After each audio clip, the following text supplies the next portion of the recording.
Today's lesson is called In Other Words, where we use other words for words.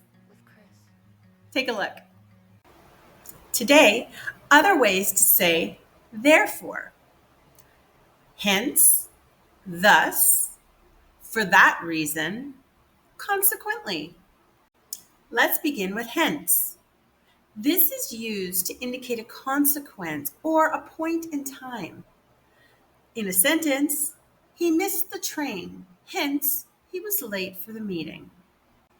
Next is thus. It's often used in formal writing to show a logical connection between two ideas. Used in a sentence, the train was delayed, thus causing passengers to miss their connections. For that reason. It's a way to formally explain the consequence of something that happened or was stated before. In a sentence, the roads are icy and slippery. For that reason, we advise you to stay home if you don't have to travel today. Consequently, it is used to explain that one thing happened because of something else that happened previously. In a sentence, he didn't study for the exam. Consequently, he received a poor grade.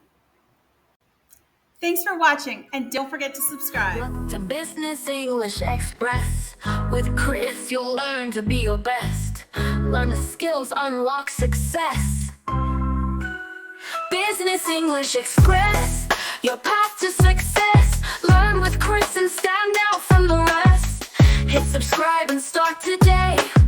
Unlock your future in a powerful way.